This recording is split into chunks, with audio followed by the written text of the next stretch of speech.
MadHooker here. In this video, I'm going to dive into the Jeet Kune Do kicking nucleus. Okay, so the most iconic kick that you would describe Jeet Kune Do would be Bruce Lee's sidekick. Okay, it's the one that's most prominent in all his movie fight scenes. Okay, it is a very complicated kick to use and can be dangerous because if you throw it improperly, it can leave you exposed to counter kicks or counter punches. Okay, so now let's begin the different ways how I throw the Jeet Kune Do sidekick. Okay, for starters, if you're practicing Jeet Kune Do, if you're right-handed, you're going to be in your southpaw stance, okay, having your strong side forward, leg and hand, okay? Now, it doesn't mean that you're not going to practice side kicks when you're orthodox stance. You should practice both sides, but usually you have a dominant side. And in Jeet Kune Do, Bruce Lee's dominant side was having his right side forward. Now, if you're left-handed, you're going to have your left side forward, okay? So, the first way I throw the side kick, okay, is I throw the kick from the ground up, okay? I don't chamber it and then go in like a lot of martial artists do. Why is that? Because when you chamber a kick, okay, it can telegraph that kick to your opponent. So when I side kick, okay, I bring that foot straight up like a line up into my opponent's target, okay? A lot of times you got to understand which target you can hit with the side kick, okay? You can go to the head, body, okay? You can go to the thigh, the knee, or the shin, okay?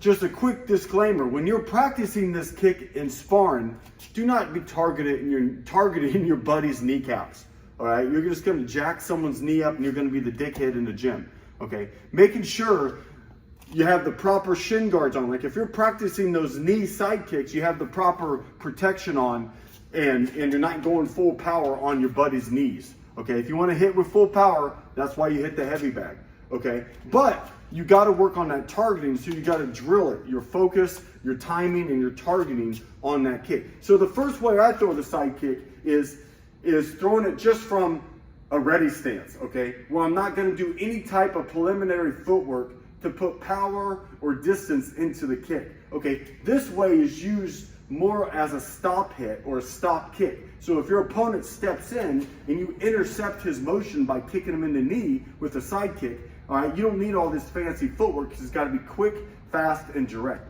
So when facing a heavy bag, what I do in this one, remember in your ready stance, your rear heel is cocked. Okay, it's up off the ground. Even though when you're sparring, you want to be on the balls of your feet, you want to keep that rear heel cocked. So when I throw it here, what you're going to do is just, I turn that rear foot, point my heel forward, drop the heel, and then bring the side kick up and then return to the ready stance. Okay, so when your opponent's coming in, I don't need to shuffle in or burst. I can boom, fire that side kick. Okay, usually the kick will go up and straight in, and then you can chamber it back for getting that speed and that snap on the kick. So the first variation I throw is no footwork at all. I just rotate and drop that rear foot, boom, fire the side kick, and then right back to my ready stance. So just to show here, as it comes in, whoop, right there, bring it right back into my ready stance. I'm light and loose, whoop, just bring that kick back. Remember, I don't chamber it and kick. I chamber it after I kick, okay, to get it back, okay? Another quick tip is that when I chamber that kick back, it's harder for my opponent to grab the kick. If I leave it out there, he can scoop up that leg and take you down, okay? So that is the first way, is just from the ready stance and executing that kick. The second way I throw the Jeet Kune Do side kick is I add in a shuffle. All the shuffle is if I'm showing you here, I'm going to drag this foot heel to heel. I'm going to remember, this heel's up, I'm going to slide it up. I'm going to it's called a replace step. I'm going to replace step and come in, or forward shuffle, forward advance, okay? Whatever you name it, okay? I just call it a shuffle. I'm just going to, or replace step. I'm going to replace step, throw the side kick. So when facing the bag, remember, I'm not stepping first. If I step, you know, that's when I'm a little bit farther away. Remember, I'm always working my way in, you know, firing my lead hand shots. And then I'm going to do that replace step, snap it, and bring it right back into my stance. So I'm light and loose, keeping that rear heel up, bring it in, bring it in. Remember, I chamber it back.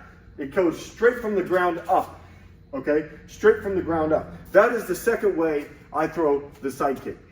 Okay, the third way I throw the side kick is very similar to the second way, is that replace step or that forward shuffle, is I'm gonna step first because I need more distance, all right? I'm gonna step, then shuffle and throw the side kick. So if I show you in front of the camera, all right, I'm in my ready stance, I'm gonna step, shuffle, side kick, okay? I'm gonna shoot that heel up straight from the ground, whether it's to the knee, body, or head. I'm bringing it up from the ground and then I chamber it back to my stance, okay? I gotta have good balance. I'm not just gonna drop it. I'm gonna boom, chamber it back, and then I can step forward, okay? So from the stance here, my ready stance, I'm here, now I'm gonna take that step. Remember, I gotta be a little farther away now. I'm farther away from my opponent. Remember, you gotta understand the fighting measure on the outside. You gotta know where you are in the fight. You gotta, because especially for kicks, you've gotta be precise because it's easy for injuring your legs, all right? So I'm here, I'm just gonna step, shuffle, throw the side kick, chamber, then back into my stance, okay? I can swing the bag, I'm gonna bring it down. Now I focus a lot on low line kicks, all right? To be honest, give you a quick disclaimer, I'm not a big kicker. I used my kicks to set up my hands more, okay? So let's look at it one more time. So let's do a quick review. Number one is just boom, firing it out of your stance. Okay, number two is that shuffle or replace step. Okay, number three, adding a step. Bringing it back, returning back to my ready stance. Okay, now let's move on to number four. Okay, number four is I call it the hop or the skip. Okay, it's very similar to number two, the shuffle, but I'm gonna actually hop more. Okay, I'm just gonna hop. See how I drag that foot? Okay, so I'll show you again. I'm not doing a shuffle where I'm going heel to heel, where it's like a replace step. I'm doing a hop, where this one goes up and this one goes out. You see how I'm doing that more of a hop. Okay, so I'm in front of the heavy bag. I'm here, so let me show you the shuffle. The shuffle is I slide this foot up, replace this foot, and fire the side kick. Okay, the hop or the skip is I'm just gonna boom, skip right into the kick, okay? So again, I'm in my ready stance. I'm just gonna boom, fire that side kick to my opponent's knee. Okay, now let's move on to number five, and it's the biggest one.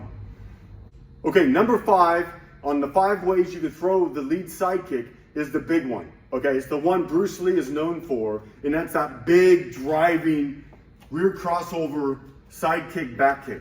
Okay, now he mentions in a lot of his writing, he calls it the side slash back kick.